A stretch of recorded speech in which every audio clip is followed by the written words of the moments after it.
I don't know what you're trying to say, but it's not good, so I'm going to take it as disrespect. So fuck you, Roderick.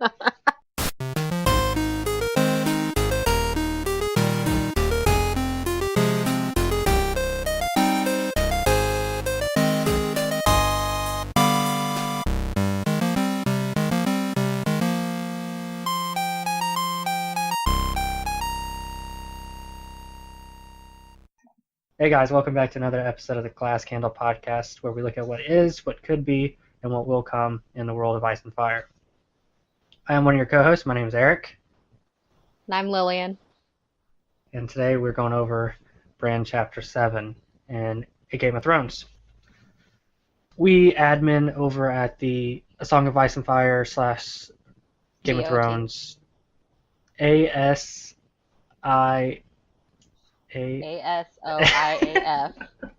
I can type it really quick, but if I'm like spelling out the acronym, I can't fucking do it. A Song of Ice and Fire / Game of Thrones Theories and Discussions group. And theories. I mean, if you type all that into the search bar, you'll figure it out. Anyway, we admin for this group. I'm very active in it, obviously. So yeah, go join our group, check it out. There's a lot of crazy, dumb, stupid fun posts and comments and stuff going on. It's a real good place. But there is serious discussion as well. Yeah, there's serious discussions, there's jokes. Not so much memes anymore, but yeah, it's a really good place. Go check it out. That's where it's our main upload point, our main target audience for these podcasts. So if you're not a part of the group and you're listening to this, go give it a check out and stop in and see what it's all about. So before we begin with our actual episode, we're going to go through the podcast breakdown. So first, we're going to give you a hashtag high-level summary of what actually happened in the chapter. We're going to figure out who the main character is. It's not always the POV narrator. And then we're going to talk about who held the biggest influence over that character and why. Knowing how the future plays out, what should the character have done differently to avoid that result? How did the actions in the chapter affect the other plots? Alternative point of view for this chapter. Standout quotes, standout appearances from characters, and then we close with theories. And somewhere along the way, we're going to discuss the poll that we posted up in the group from earlier this week. And I think the poll was, who is the best Master at Arms / drill sergeant / weapons trainer type person in the Song of Ice and Fire history world / area? Because we did a slight glimpse at Roderick training troops. Figured that was a good kind of low-key sort of thing to touch on. So Lillian, real quick, what do you think of this chapter?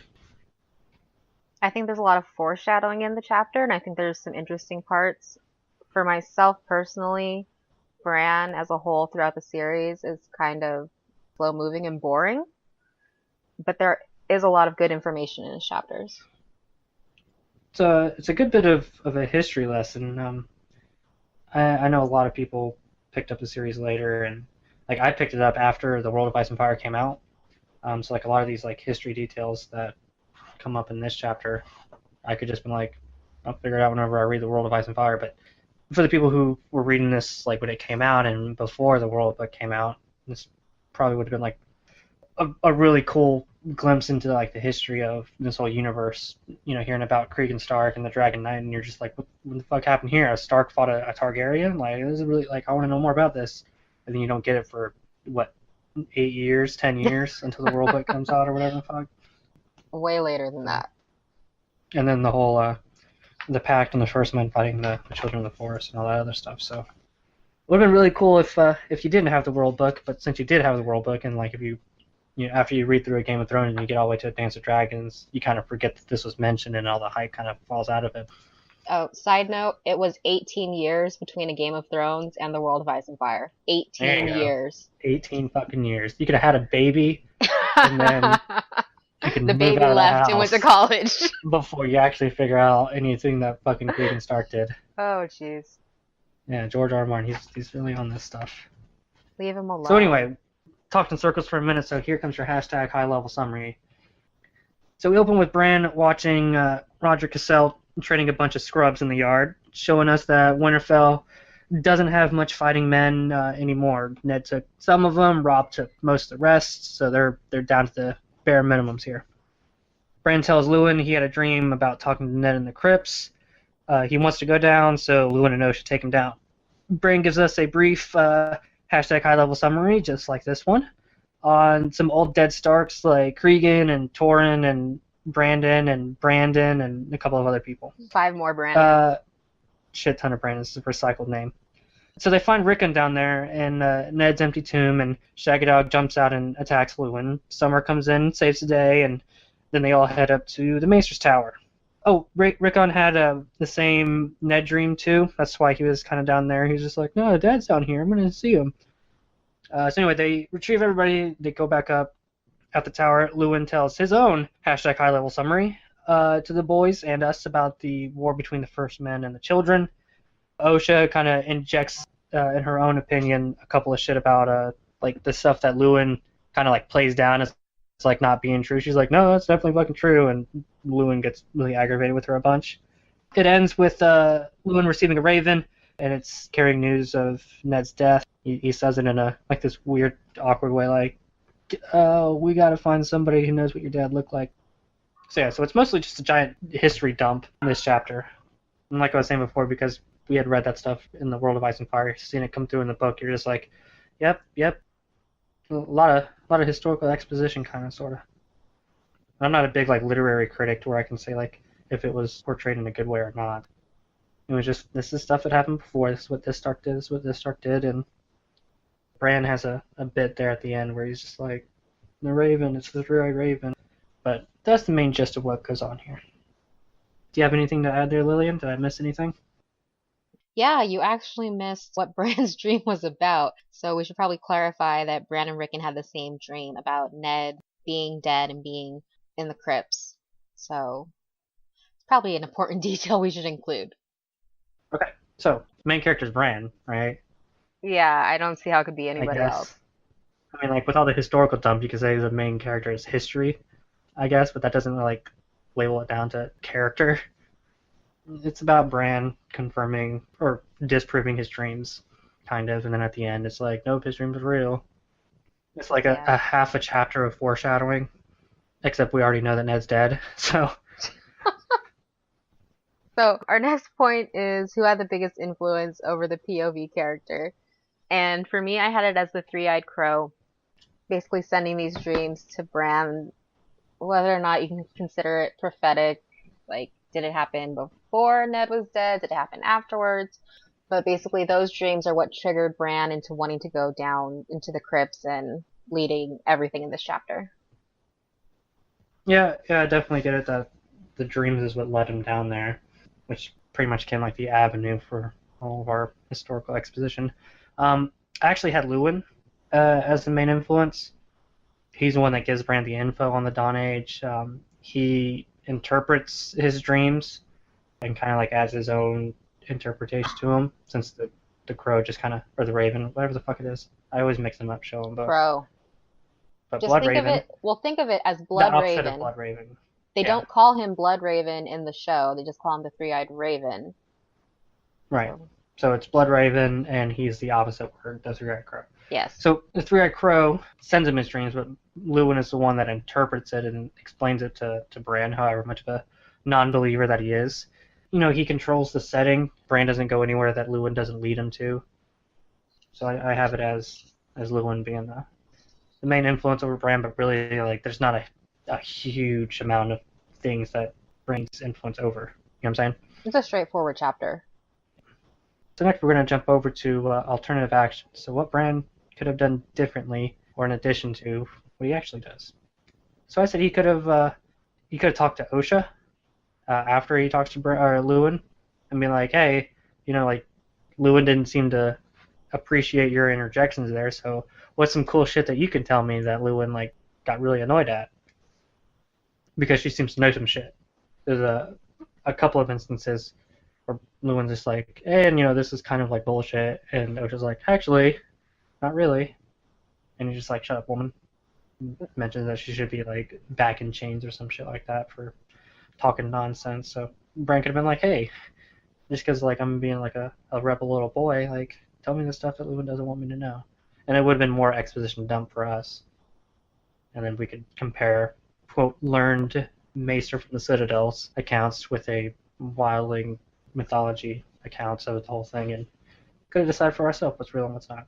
Well, that What actually do you have? comes up in the first Bran chapter of A Clash of Kings, and I only know that because I had to post it today for the Citadel. So that comes up a little bit where Osha points out that wolf dreams are real and the gods are speaking to Bran and all of that. What's the Citadel that you're talking about? I I because Eric does not want to join me, I admin another group on Facebook that's actually linked to our Song of Ice and Fire Game of Thrones discussions and theories group. It's called the Citadel, a Song of Ice and Fire reread. And right now we are in the beginning stages of rereading A Clash of Kings. So if you would like to join us, you can just search that on Facebook, and it's a lot of fun. Shameless plug. You're welcome. uh, but anyway, so for alternative actions for this chapter specifically, I didn't have anything for Bran. He had the dream, told Luwin, who was supposed to be the smart person at Winterfell, and like that was that. I was really reaching. Like, what else could he have? Like, I don't know. He can't do anything by himself anyway. So, True. You would have to have Hodor take him somewhere, Osha carry him. yeah, I can't imagine it's not until Theon comes in to like wreck his shit that Bran actually has like the authority to do stuff. You know, whenever like they're prepping for that kind of thing, like Bran doesn't have any. I mean, in the chapters from now until Theon sacks Winterfell, is there anything that Bran can really do? Well, he's the Prince of Winterfell right now. Sure. So And we theoretically, can't he think can of order anything people else. around. Sure, but like in this chapter, we can't think of anything else he could have done. Oh, well, no. Sorry, I wasn't getting what you were saying. All right, so moving on to our next one. How does the actions in this chapter affect the rest of the series and the other storylines going forward? We kind of do find Bran and the boys' hiding spot whenever the Ironborn do pull into town. They kind of head down to that same area and camp out for however long, and then you can make whatever kind of extrapolations you can get about the Children of the Forest. Like we hear about them. I don't know if this is the first time we hear about them or not, but we do find out later that they're real and that they live north of the Wall, like Osha says. And yeah, not a whole lot. Like I said, it's just a historical dump. Theon Stark and Brandon Stark and the other Brandon Stark and the other Brandon Stark, like they don't really come into the story that much. So what do you got?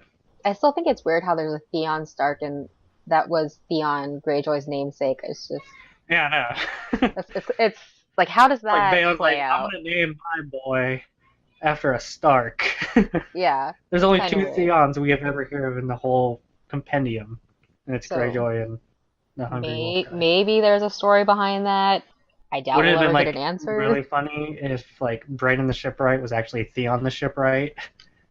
Oh my. Parallels. Enough with the parallels and the themes and all that. Um, There's no theme to it. okay, Anyway, it'd be like one of so George R. Martin's troll jobs where he Elmo Tully and Kermit Tully and I love he's just Elmo. Okay, so for butterfly effect, I couldn't come up with a whole lot in terms of affecting the other plots.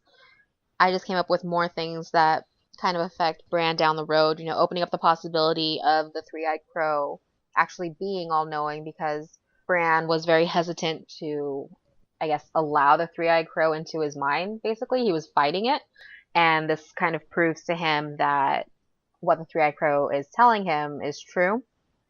And it also sets up the children of the forest, like you were saying. We don't find out until a dance with dragons. Dance with Mm-hmm. dragons, yes, that they actually are alive. But it sets up the story for us to know who they are, what they are, the history, and things like that. Definitely sets up the world book for sure. So now we move on to alternative point of view. Slim pickings on this one yet again. There's like 3 characters in this chapter, so I There's picked more than Osha. 3. Rickon does not count. Rickon does count. The wolves count. The Hodor wolves don't counts. count. Yes, the wolves count. How? How do the fucking wolves count? Because, again, since I just read Bran 1 of A Clash of Kings, Summer has this whole, like, existential crisis about himself, so he can think. Isn't that Bran inside his head? Shh, we don't know that. Yeah, so like we get it because it's Bran. We don't know that. They're not skin changing right now. Anyways, Or what was your anyway, answer? so like, there's 3 legitimate point of views that we could possibly get in this chapter. there's Bran, there's Luwin, there's Osha, and I picked Osha. There's For others. more of the same reason, to hear what she has to say, like, internally about Luwin's history lessons. What she calls Who else? bullshit on. Yeah, that's like, what else does she call bullshit on? Like, what else does she agree with? For her being a wildling, she seems to have, like, a rich knowledge on, like, all these historical topics and stuff like that. Which you're kind of just like, how the fuck does she know all this stuff? Which is kind of weird too, because like in A Dance with Dragons, when we get to know, well, in Storm Swords and Clash of Kings, we see different wildlings and talk to them and things like that. Do they have like teachers? Like, how does Osha know these things about the children? Because we aren't Sure, told. they have like village storytellers and stuff. I know they do a lot of stories through songs and things like that. But like, how does she know so much about the children and about wolf dreams and things like that? Like, has she personally interacted with the children? You know what I'm saying? I doubt it. Because, how fucking long does Bran have to wander on up there before he actually meets him? Finds one. Yeah. So, and as far as we know, like, it appears that most of the wildlings live in, like, that closer distance to the wall and not the fucking month journey that Bran had to take all the way up there. Because, like, we don't even know where, like, Blood-Raven's cave is. Like, I've looked on maps to try to, like, track their journey, and it's unmapped. It's unmarked. It could be right there, like, 20 feet away from Craster's house, I guess, and they just wander around in a circle for 4.5 months. Or they could be, like, a straight line shot north. Blood-Raven is a Targaryen, and he has the ability to glamour, so he has the cave glamored, and you can't see it. Don't look at me like that. So our next point... Wait, I didn't get to go! You just forfeited your chance. Oh. Go ahead. So for alternative POV, I chose Master Luwin, to get his internal monologue on why he's so hesitant to give credence to Bran's dreams, and to see if he really does believe in the stories, if he believes that the children in the forest did really exist, / do really exist. Because you can learn about history all you want, but at the same time, there's people that are very adamant, like that we don't evolve from monkeys. There's people who are very adamant that the Holocaust didn't happen. So even though we know that certain things happen, Maester Luwin could not believe it. Does that make sense? Yeah, it definitely does make sense. Do we know what Luwin's last name was before he became a maester? No, there's very few maesters that we actually do know. Yeah, I think there's like a Frey, there's a Lannister. And I think Wally's Flowers was a Hightower bastard, is what Barbary Dustin tells us in A Dance with Dragons. Perhaps. I just remember a lot of what Barbary Dustin says, apparently. But no, yeah, Luwin, like I said, was the only other option aside from Osha, so hearing his, knowledge coming from the Citadel and what he's learned about the, quote, higher mysteries and the legends and the history and stuff like that, compared to, add that pessimism with the current setting that he's in. I'm sure he's heard a lot of shit from a lot of people. So it'd be interesting to see, like, his compare and contrast internally with that kind of stuff. Our next bit is on quotes. So on page 730, this is Bran speaking. He says, "So Roderick could teach me to use a poleaxe. If I had a poleaxe with a big long haft, Hodor could be in my legs. We could be a knight together." First of all, that's I get Bran is like really bummed about being a fucking cripple and that he doesn't have legs and he can't be a knight. That's a stupid fucking idea, Bran. Really dumb idea. But it also is, I think this might be what you were talking about with foreshadowing. Yes, I had that quote as well. He's going to be a body snatcher later. Body snatcher, yeah. That's exactly what it is. Yeah, dumb, but the language kind of foreshadows Bran's skin changing. So Luwin's like, guys, think that's unlikely, dude. Yeah, and so I had that as my first quote as well, but I carried it more through from Sir Roderick all the way through, you just said, I think that unlikely, and then he tells Bran, when a man fights, his arms and legs and thoughts must be as one. And so that for me is what all of that together led to the thought of someone being able to control someone else's body. Yeah, like I said, the language definitely lends it there, but definitely in terms of Bran thinking this, he sounds like a petulant little asshole. And I could beat all of them if I still had my legs. He's a little I'm not kid. coming down 100 times. I could be a poleaxe. You should teach me how to do that. It's like, Brandon, you're stupid, man. Like, He's you're a smarter little than this. kid. He Yeah, had no, but dreams of being a knight. He is a child. yeah, I know. But he knows he's a cripple and he can't use his legs. So he's just like, what if this happens? And I get it. It's wishful thinking, but it's a dumb idea. Okay, but Tyrion gave them designs to make a saddle so Bran could ride. Bran thought he would never be able to ride again. Luwin said he would never be able to ride again. So if he's able to do that, why wouldn't he be able to, like, joust or something? Exactly. Well, he doesn't think joust. He thinks be an infantry polearm guy. Say, What if he is would a have thought poleaxe? Roderick, it's like a super long axe halberd thing, like designed to be used like against like cavalry charges and stuff like that. It's like longer than a battle axe, but it's got like that kind of like axe steel piece instead of like a spearhead. So like a sickle almost, like in terms of length, but then with an axe head? Like a super long axe. Okay. You can look it up on the internet if you want. I will look later. But it would have made a lot more sense because like Bran's already thinking of this stuff about trying to be a knight. Like Roderick could teach me how to, joust and use a lance and be like a cavalry commander or like be a cavalry person. That makes a lot more sense than being like I could just piggyback in Hodor and use a poleaxe. It's like, come on, Bran, you idiot. No. He's a So, like, child. I get it. He's a child. His brain is still there to where he's thinking of different ways he can use a weapon. Does he have the dumbass saddle harness yet? Yeah. Okay, so he has the saddle harness. Why isn't he immediately not just thinking of like, I can be a cavalry guy. I can use horses, man. I can use a lance. I can joust. He didn't think of that. Yeah, so like it's a dumb idea. He should definitely be taking more of lances than infantry type stuff. All right. Do you have any other quotes? Yeah, I have more. You want to go ahead with one? Well, I kind of piggybacked off yours, so I can go Right. if you want to go. No, you're right, because we do the give and take thing. So my next one is, and I think maybe this is where D&D kind of got it from. See, they read, the first book. It says Robert. This is on page 733. Robert was betrothed to marry her, Lyanna, but Prince Rhaegar carried her off and raped her. Brand explained. Robert fought a war to win her back. He killed Rhaegar with his hammer, but she died in regret. Robert didn't fight a war to win back Lyanna. Robert fought a war because like the king demanded that he die. Yes. And then Jon Arryn fought the war to save and prevent the murder of Robert and Ned. So his sons by proxy. Bran doesn't have the World of Ice and Fire yet. He's gonna get it in 18 years apparently. Yeah, no, like Robert didn't fight a war to win Lyanna back. That was like maybe at the end of this, like we'll go rescue Lyanna too, but that's not why the war was fought. It wasn't built on a lie. Well, Lyanna and Rhaegar did have a lot to play. They had a role to play in it, but ultimately... It was definitely an ignition, but... But what triggered the war... Okay, so Brandon and Rickard... Well, we'll get to that part. Brandon and Rickard, whatever, go down to King's Landing. Aerys kills them. I'll get to that in a second. And then from there, he demands the heads of Ned and Robert. That is where Robert's rebellion, quote unquote, started. Jon Arryn's rebellion. That's where my meme is. Yes, so that whole conversation triggers most book readers. I think people can agree.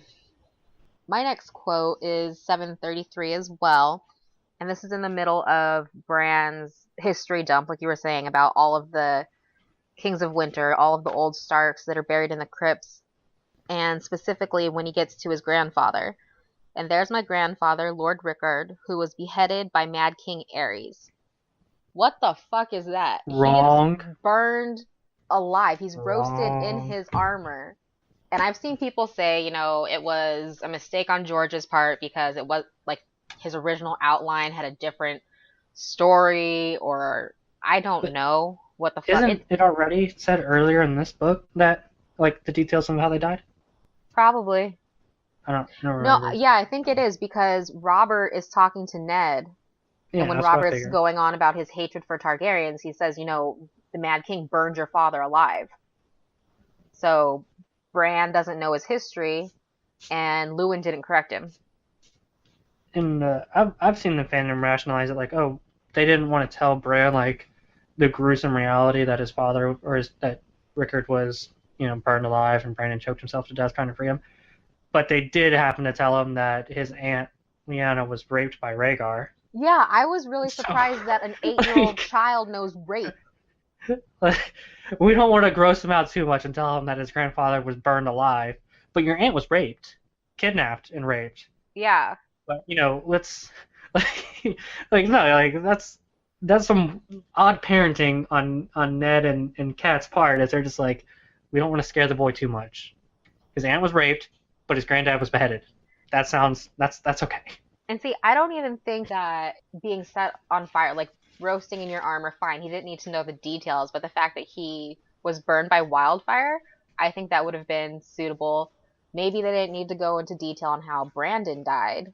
They could just say Brandon was killed by the Mad King. Yeah, But like how he was struck up. yeah, I just don't understand why getting his head chopped off is a Yeah, better alternative. the gory details behind Brennan and Rickard's death, like being suspended over fire and the weird sex contraption that Brandon got choked to Tyroshi death in. thing, yes. Yeah, I get that, how they're gonna just like, he ain't gonna be able to understand this anyway. But then just to go tell him that Lyanna got raped, protect the boy, to shield his ears from the atrocities of Ares. Yeah, no, Well, they could have no, ended it with Lyanna was kidnapped by Prince Rhaegar. They didn't need to tell him, oh, she got raped. yeah. And Luwin is just like, yep, yep, yep, that's all right. Yep, good job, Bran. Yep, good job. So it's not like Bran found out on his own. And he's just like, who the fuck told you that Lyanna got raped? Like, we didn't tell you that. So Luwin Yeah. is completely okay with him being like, yeah, Rickard was beheaded, Lyanna was raped, good job. Bad Maester. Bad You had another Maester. one, or is it back to my turn? It's your turn. All right, so on 739, the dogs, the wolves begin to howl, and Bran starts thinking, or it's coming, he whispered, with a certainty of despair. He had known it since last night and realized, since the crow had led him down to the crypts to say farewell. He had known it, but he had not believed it. He wanted to tell Luwin to be right, or he had wanted Maester Luwin to be right. The crow thought the three-eyed crow. So this is Bran realizing, like, the wolves start howling, and he's just like, I knew I was right about my dream about Ned being dead, and then the raven comes and like knocks on the window. It's a really weird series of events how like the wolves just start howling and Bran's just like, fuck, my dream was right, and it's like, that's super weird, but supernatural, blood raven, dreams, weird shit. You saying that leads into one of my standout appearances. I had the wolves down because they knew what was coming, and it, again, the whole foreshadowing that the minds of the boys of the Starks are linked to their wolves. And Bran is anxious, so Summer, therefore, is anxious. You could say the same thing with Rickon and Shaggy Dog, and that's why Shaggy Dog attacked Luwin. Was Summer the first one to howl? Yeah, Summer began to howl, and then Shaggy Dog got to his feet and added his voice to his brother's. So I don't know what the connection is here, but someone posted a picture the other day in the Assigned by /GOT discussions and theories group on Facebook with all the Stark kids and like the wolves with them. And that is my picture, and it was in the Citadel. Thank you very much. Whatever. A plug for both our groups. But I thought it was interesting, like, because all the wolves' eyes somehow represent green seers and with children. So Lady and Namira and Rob, or Greywind, they all have gold eyes. Yes. And then gold eyes are like, there's the children have gold eyes, right? They're associated with the children. Yeah, and then Ghost has red eyes, Mm-hmm. and Shaggy Dog has green eyes. Mm-hmm. Both are associated with green seers. Mm-hmm. So I thought that was kind of like, that's another like level, like maybe not level, but it's like an indication that they are war capable, more or less, and like that the eye color of like all the wolves reflect this. I wonder if there's an importance to the gold eyes versus the green and the red. I have read theories that Shaggy Dog having green eyes is kind of foreshadowing Rickon's death by wildfire. Huh. Bright green eyes. There wasn't like Well, support for it, but it was just an interesting yeah. thought. No. No. Like, because the Starks are all wargs, and that's across the board. But Jon is kind of like hesitant on his ability to skin change into Ghost. He does it inadvertently. But Red Eyes is definitely like it specifically says that green seers have red or green eyes. You know, so with Ghost and Shaggy Dog being the only ones with red and green eyes, and even though Bran works in the summer all the time, and him having the gold eyes, wouldn't it make more sense for Shaggy or for Summer to have the green and Shaggy Dog to have gold? Well, no, I think it's fine for Summer to have gold because, again, it's linked to the Children of the Forest, and the Children of the Forest mainly were said to be the singers that lived in the crows or the ravens, right? And so Bran is the most powerful skin changer that we're aware of, especially at this point in the story. Well, we aren't fully aware of his capabilities yet, but until we meet Varamir Sixskins, Bran is the most powerful that we know of. And even after Varamir, he's still the most powerful. But if you look at the reflection of Summer's eyes being gold, it shows that his capabilities align more with the children than just skin changers overall. Because there can be first men who had skin changer abilities that don't necessarily have warging capabilities and the ability to see through the werewoods. Does that make sense? Yeah, no, it makes sense. It just seems because Bran or Summer is the animal that gets skin changed the most, that his eyes would be the separate. Because like all the like Ghost is the albino, so he's the weird one, so that makes the red eyes make sense.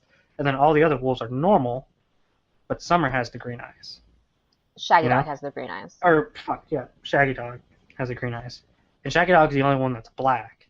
Like all Hmm. the others are like Gray. grayish. Yeah. So Greywind, Lady, Nymeria, and Summer are all gray with gold. I know you just said this too, but I'm saying it again. And then Shaggy is black with bright green, and then Ghost is literally a representation of Bloodraven. He's albino with red eyes. Okay. I just think it's weird. Don't like it. Don't like it at all. I don't like Ghost either. Not that I don't like Ghost, I don't like that it could be potentially linked with Bloodraven. Yeah, exactly. I don't like Bloodraven at all. Granted, Bloodraven probably set up the whole thing to where they found the wolves, but beyond that, if Stretch. there's a special connection or link between Jon, Ghost, and Bloodraven, I'm gonna be like, about it. I mean, Bloodraven can skin change anything. Well, that's also assuming that Bloodraven is Bloodraven. I like the theory that he's not. Well, no, I like the theory that he's basically dead and the children are using his body.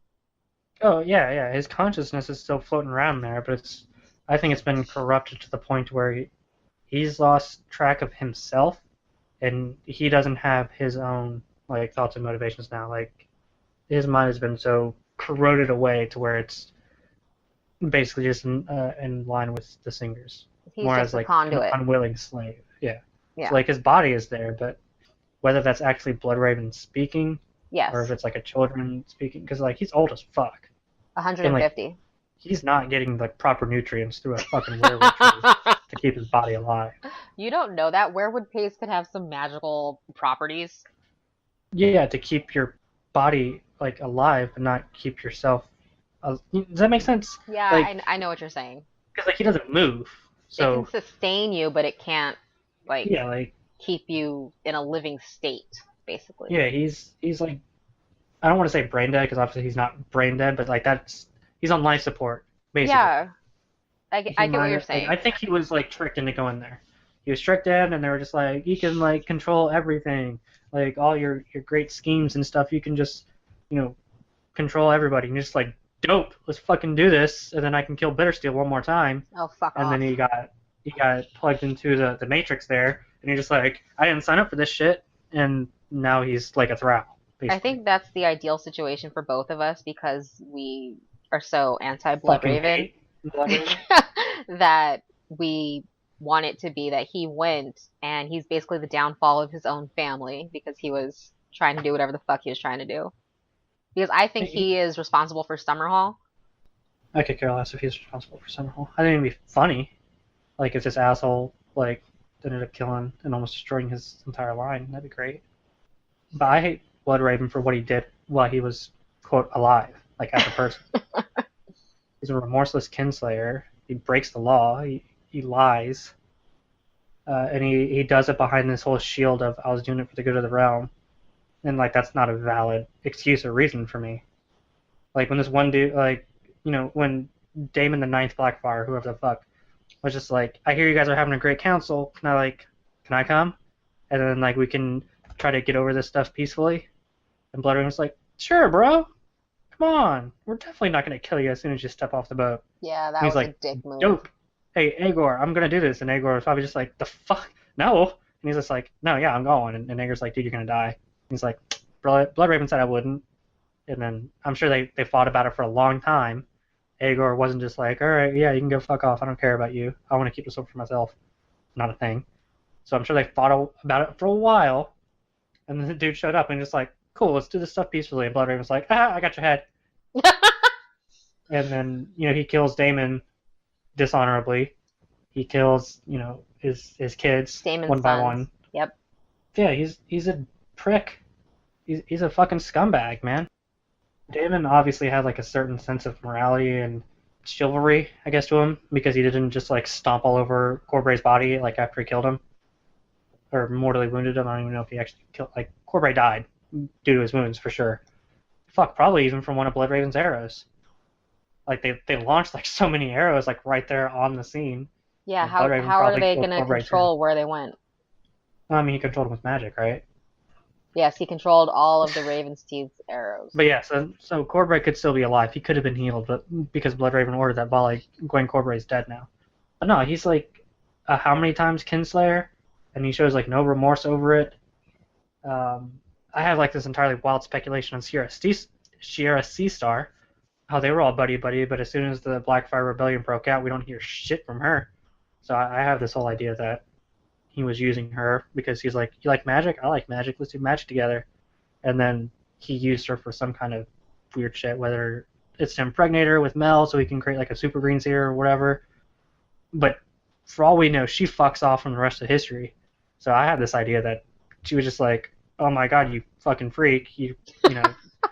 And then like you try to do all this stuff to me. So whether he raped her or did something else, I don't know. I can't think it's good if she just disappears from everything and she flees. And people want to say she's Quaithe, so fair enough. So she ran away to Essos. Cool. They want to say Mel is Shiera and Bloodraven's daughter. Well, Mel remembers she was sold into slavery or into the religious temple or whatever in Volantis. Mm-hmm. So obviously Shiera didn't hang around King's Landing and be like, we can be a family. Here's your daddy. You can help raise my child. She obviously ran away to Volantis to give her child away, either out of fear or some kind of manipulation. Maybe she thought Bloodraven would hunt her down. So she was like, take my daughter so that way, he doesn't kill us both. And then I'm just going to go hang out in Karth for the rest of my life because I'm Bloodraven's agent. That makes sense, right? So no, like, I definitely, like, Bloodraven doesn't seem like a good guy at all.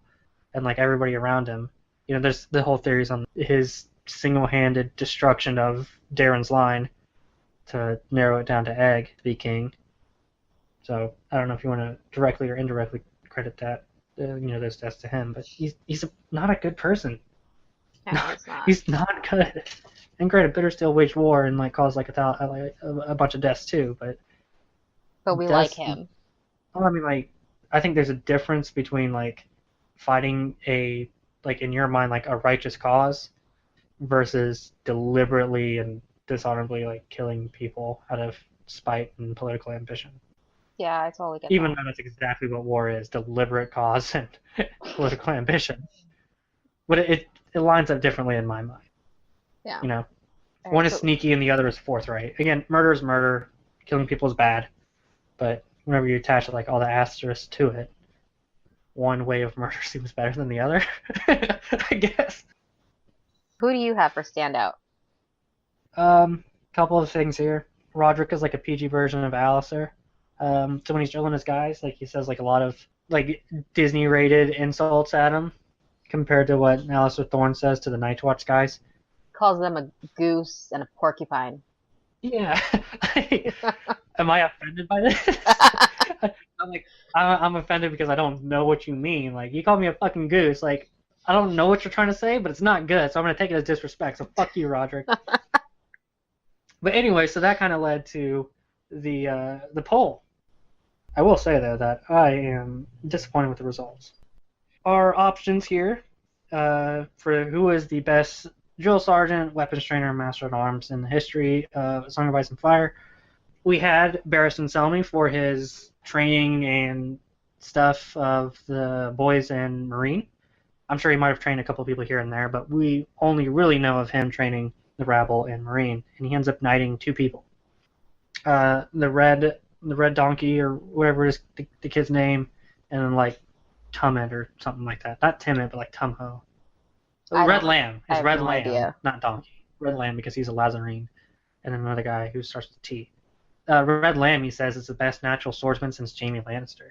I forgot about that a little bit. You paid way more attention to Marine than I did. Oh, they looked it up the other day. Sir Quentin Ball, Fireball. Fireball trained. Oh, where do we get? Daemon Blackfire. Brendan Rivers. He did train Aegor Rivers. He did train Bittersteel. Egg confirms that for us. Aegor was at like Stonehenge when he was like 5 to like 12 or something like that. So when he was like a teenager and like growing into like his early 20s, he was being trained by Fireball. Maekar, Baylor Breakspear, like everyone from that kind of general age that was Targaryen. Syrio Farrell, he trained Arya, and I'm sure he did stuff in Bravos, but for mostly we know how he trained Arya. The Good Masters of Astapor for training the Unsullied. A good dark horse, like right there. I did not even think of that, but they are able to, like the Unsullied are like one of the most feared fighting forces in all of the Song of Ice and Fire. So But would you consider it the masters that train them? whoever trains the Unsullied, Jon Snow, he trains a couple people. He doesn't do a bad job at it. Willem Derry, he turned that Brook Nerd Rhaegar into an okay guy who'd win rigged jousts. And he did wound Robert at the Trident, a fatigued and battle-worn Robert. Gawain Corbray was personally handpicked by Visenya Targaryen and trained Maegor the Cruel. Strong Sam Stone, he has like a small like resume on the wiki. He's Royce's Master at Arms down there in Runestone in the Vale, highly touted. Alice Thorne at the Wall. Sir Ilyn Payne, I think it was Chad, said he trains Jaime a bit, With his left hand, yeah. Tyrek Lannister, he was in the running for Master at Arms, but he was picked. Someone was picked over him. I think it was that one dude that I didn't put on the list. Iron Emmett beats the piss out of Jon quite a few times. He was a Master at Arms over at Eastwatch, and then whenever Jon was doing his restructuring, he brought him in, and Iron Emmett, became the new Is he the Master at one Arms. that Jon like goes crazy on when he starts thinking about Robb? Yeah, but then Emmett beats his ass. Okay. I don't think that's correct. And then no, yeah, like Iron Emmett beats the piss out of Jon. Not in that same Whether or not scene. it was the one where Jon was like, "I'm mad about Robert." Okay. But in other scenes then. Okay. yeah, Emmett is a really good dude. He gets replaced later on by the Wildling guy, Leathers. I don't know if Leathers is any good at all. Well, I'm sure Jon picked him for a reason. Because he's a Wildling. Well, I'm sure he showed fighting skills. He's not just some random Wildling. I think it was like the Dornish court whenever, like, during the Blackfire area where Daeron was just naming Dornish people because it's like, see, they're a part of our kingdom too now. A Dornish can have this spot. Jon was like, see, the Wildlings are a part of us too. They can have this spot. And everybody's all just like, whoa, what the fuck? And then someone said Meryn Trant for laws. So, the winner of this poll with 47 votes was Barristan Selmy, because he could knight 2 people in Marine. It was name recognition, and I'm sure a bunch of people voted who were show only and didn't know what we were talking about. That is a possible explanation. But yeah, we don't really know, like, we can't really take the sample chapters as canon yet because they're not real. So, we just know he trains a couple people, he knights 2 of them. I'm sure they'll do fine. I don't think that this makes Barristan the best drill sergeant, master at arms, weapons trainer. Fireball, Quentin Ball, was number 2, a distant 2, with 13. But he definitely gets my vote. Like we said, he trained Bittersteel, Bloodraven, Daemon Blackfire, Breakspear, Maekar, and all these guys are very highly touted. So I would have picked him based on the volume of legendary level fighters that he's built. I voted for him, and the only thing that really annoyed me is when we were talking about choices or options for this poll. Anytime I started thinking about it, I had that stupid Pitbull song in my head. and I just hate it. I don't listen to that stuff. I know it from like I think it was on a commercial, but it's in my head right now, and I don't like it. Yep, I know who Pitbull is. I saw him in Miami at the Coyote Festival. He was performing on the street. Like, they raised the stage, but I was like, who is this again? And they're like, it's Pitbull. I'm like, I don't know what that means. I'll send you the song. Nope, you don't need to. Serial Pharrell came in third with 12 votes, and then everybody else tied with 4, 4, 3, 2, 1, 1, 1s. So, Dennis Brown got a shout out. Dolphs and a Hoger. I don't know who that is though. I don't either. Golden Oh yeah, I mentioned whoever trains the Golden Company. They have a bunch of like divisions in there, like the Summer Islander Archers and that stuff. Roderick Cassell trains about 600 men from scratch and beats the piss out of the Ironborn at Torrance Square. Says Jacob Adams Turinen. I don't know if he actually does beat him, but sure. I mean, I'm not going to say he's wrong, so he's right. Ellen Payne, Quentin Ball, Gerald Hightower was a shout out. Loris gives Tom some pointers on jousting at some points. Cersei was pissed about that. Yeah, I'm sure there's a lot of them out there that kind of got overlooked, but according to our group, Barristan Selmy is the best weapons trainer. Everybody's entitled to their own opinion. We disagree, but... Yep, that's fine. My next standout appearance is Osha for knowing a bunch of myths being wildling, but we talked about that at length, so go ahead. What are your standout appearances? Osha was my other one as well. And I already talked about the wolves. Alright, so now we're moving on to theories. And this is your show. I hate that you do that, because then it makes me sound like stupid and crazy, and I'm not one of those people. So stop saying it's me. This is your time to do whatever you want. Oh, I swear. Okay. I don't like looking up and bothering with theories, so you don't even have to make it about theories. This is Lillian's happy hour. No. For anybody who hasn't listened to our other episodes, sometimes there aren't theories that go with the chapters, and so this section turns into a whole big what if situation, or we just throw in whatever didn't fit with the rest of the episode. However, I did find a theory for this on Reddit, so don't get mad at me. I'll get mad at you. So it goes with some stuff that Bran says on 731, and he was talking about going down to the crypts, and he was saying that Hodor didn't want to go. He couldn't get him to go, and he wanted to smack Hodor on the head and things like that. And so there is a Fake Martin that confirms that this is the only instance where Hodor was scared of going down to the crypts, because, you know, Hodor goes down beforehand and after. That's where they hide out during a Clash of Kings when the Ironborn take over Winterfell.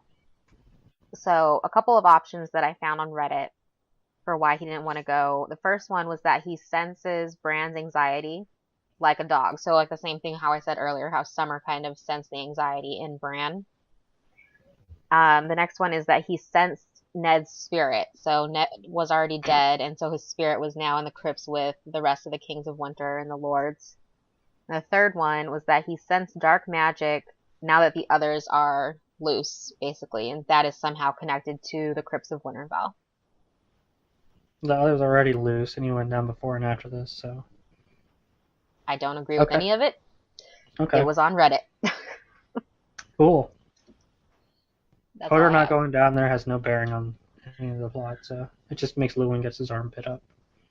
I could care less why he did or didn't. You had nothing else? Like no interpretation on dreams or history people or other weird random dumb things that you found? Had I known that you wanted me to look up some random dumb things, I would have found other things. But you did not share that information with me.